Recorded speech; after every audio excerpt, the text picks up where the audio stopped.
Welcome back.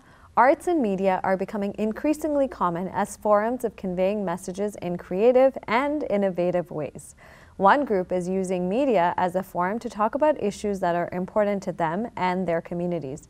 Mustaqeem is an up-and-coming contemporary acapella Nasheed group made up of two brothers, Jibreel and Bilal. They write and produce all their original songs, and their music is made without the use of wind and string instruments. Let's sit down and talk to them about their journey into the media industry. Jibreel, Bilal, welcome to our show. Thank you for having us. So what sort of inspired you and got you into media? So Bilal, let's start with you. Inspired more like, like other Nasheed artists, like Native Dean and Dawood Warnsby and Maher Zain and Oladish and stuff like that.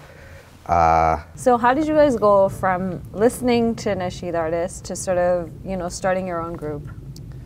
Well, we would sing their songs and rap their songs like a lot. And then my mom always wanted us to make a group and stuff like that, but we never really wanted to until there was one talent contest at RIS in 2012 that our friend told us about. So then we entered that. We ended up tying in first place with another poet, and we got to perform on the main stage. And since then, we just kept going. Yeah, go ahead. Yeah, that was in front of, it was like 15,000 people, right? Wow, and that was sort of your first big gig. Yeah. And then you guys were like, okay, we can do this. Okay, and Mom. we survived. That was probably the most nervous I was in my life, but we survived that. And we thought, at the end of it, this is unlike anything else we've ever experienced. We want to do it again, right? Yeah. And what kind of response did you guys were young then, right? Like how old were you guys? 11. 11. Maybe.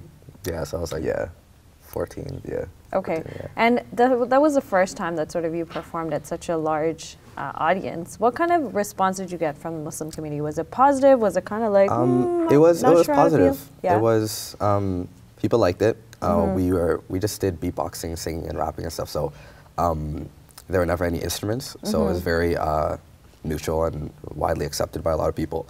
And people were very encouraging, especially our family. My mom would drive us to events and stuff. She still does. And yeah, so I mean, we had nothing really to hold us back, so why not go for it? So online, when I looked you guys up, it says you guys are contemporary Nasheed artists. So explain to me what does contemporary mean? Because normally when I see groups like even Maher Zain or like Dawood Warnsby, they call themselves Nasheed artists, but you guys on Facebook, it says you guys are contemporary Nasheed artists. So what is contemporary, and why specifically isolate that in defining who you guys are?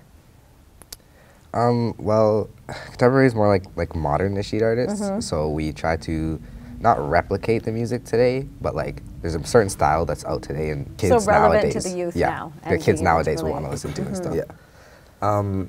And I mean, we use contemporary Nasheed really because there isn't a word out there yet for Muslim artists, because like let's say there's Christian rock and a Christian music industry in North America, but there isn't anything like that for Muslims, right? So I mean, Nasheed artist is the closest thing we get, but we're not exactly like the other Nasheed artists, so contemporary Nasheed artist is probably what we use. So you wanted to sort of differentiate yourself in a certain way. Yeah. Now tell me, why do you think this form of media or contemporary nasheeds, in your case, is important for the Muslim community and the community at large, but let's start with the Muslim community. Why is this sort of an important, because I mean, you guys grew up and you were able to relate to groups like Native Dean, and someone might say, well, I still have things like Dawood Warnsby and Maher Zain, and I can still relate to them. So what is it about your work and sort of the importance of media that you see from that lens? Even though like we could relate to their music, it was always to a certain extent because they weren't youth, For us in our songs, when we write them, we never come from a point of, I'm such a good Muslim, I'm this, I'm that. It's always like, it's a struggle and we know it, right? So we have a song called Muslim in the City, and it's basically about like, the day-to-day trials that a Muslim youth would face, or really anybody who's religious that would face in the city and stuff. And, we gear our lyrics so that the kids can relate to us, other youth can relate to us, and you know, even adults can relate to us. And I feel like that's important because a lot of religious people don't have artists to look up to, especially like in the media. Yeah, in media, and there's not a lot of support for Muslim artists, you know, and it's kind of this cycle because people would complain, you know, where are all the Muslim artists? Where are all the Muslim Nasheed artists, whatever? But then they see a Muslim artist and they'll be like, okay, brother, I don't know if what you're doing is halal, or I don't know how I feel about this, and there wouldn't be that much support because there isn't room for that in. So why do you guys think the support isn't there? If there isn't, people are saying we need more artists. You know, I still remember when you guys were tiny, but I'll stop saying that. But you know, I think there are a lot of people that do support Nasheed artists, but there's still a population that doesn't. Why do you guys think that is? Just based on your experience and interactions with, you know, the community. Islam in North America is fairly new. You know, we don't have a culture over here. It's basically a mix of everybody's different backgrounds and things. And you know, over here, what people would prioritize first was the core of religion. You know, because you're foreigners or whatever, so you need to have the strong foundation, right? Yeah. It's come to a time now, a couple generations in, where I was born in Toronto, born Muslim, and you know, that's just my life. So I'm thinking here, I'm seeing other kids who have different media and different things they can relate to, but it's never there for me, right? And if it is there, not really in Canada and not that popular, you know? And I think that's just because it's not what's on people's minds right now. Yeah. But at the same time, I think it should be, because media, especially music, is so influential for kids, and they could be listening to whatever, right? And parents wouldn't even know about it, you know? Yeah. And it affects you. And I think that if there is I don't want to say alternative, but you know, like Muslim artists and more religious things that kids can be exposed to, that'll only be beneficial. So yeah. So Bilal, I want to ask you, what's been sort of the most challenging in this journey? I mean, you guys start off as very young. You guys talked about, you know, sort of not having that space, that kind of thing. What's been the most challenging part for you guys as Nasheed artists that you would identify with? Well, I'd say the kind of music we're doing, since it's more like hip hop orientated, like rap and stuff like that, there's kind of like a stigma and stereotype against rap culture and stuff like that, because like it's not really the most halal thing, the stuff that modern day rappers talk about and stuff like that, right? So us trying to... So you mean it's not very, when we say halal, you mean it's not very clean, like there's a lot of swearing and that kind of thing, But what we're doing is that rap isn't technically like that, right? Rap stems from poetry, which is a good thing, which they used to do back in the Prophet's time and stuff like that, right? It's just over a beat. And since we're doing hip hop and rap and stuff like that, right? A lot of you could say the strict Muslims don't really dig it because they think that rap in general is haram and all that stuff, right? So us trying to do this kind of music is probably what's our biggest.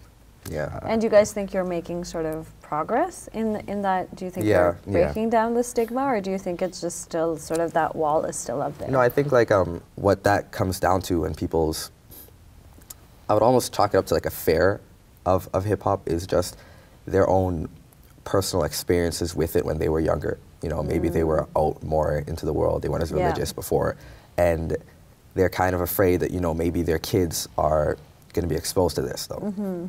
And kind of the sad reality is that they already are, you know. That and a lot There's more, no, right? there aren't really any kids who are out in school who aren't exposed to this already, right? So why not provide something that the parents are okay with, you know, like a proper message and stuff. And there aren't a lot of African American Muslims, you know, and they're not familiar with hip hop and that whole culture, right? They don't know the origins of it, where it came from a very conscious and political point, you know, and they just see it as what it is portrayed as today. And what we're trying to do is basically say, no, it's just the art form. Yeah. you can use it for anything you want, right? And it's in about the any message. way, Yeah, exactly. right? Yeah. So speaking of the art form and using it in any way, are there any, what's Mustaqeem up to, you know, in the next few months? We are working on another music video. Very nice. God willing. And we just started our new album right Oh, now, nice. the process. I mean, we're still in school. I'm in university. And, you know, it gets kind of challenging trying to balance the two, but if you love it, you know, you'll do that instead of scroll down Instagram or play video games or something like that, you know. And you have to put the time in, and we do. So. Are there in the new album? Can you give us a sneak peek of any? Bilal, let me ask you. Any like, what are the? Are there any different themes you're going to be looking at? Messages? Yeah, for this one, we're gonna be focused more personally on our journey and our struggle throughout life and stuff like that. Than with our last stuff, like a more broad thing of like everyone. Yeah. Yeah. Okay, I think I'm definitely intrigued and I'm looking forward to it. Thank you so much to both of you for taking time out and coming out on a Saturday morning. Really Thank you for appreciate having it. us. Thank you. Hey YouTube, we hope you benefited from this video. If you liked it, or if you didn't, let us know in the comments below. And if you're interested in learning more, check out some of our other videos. And don't forget to subscribe so you can get new videos every Monday, Wednesday, and Friday.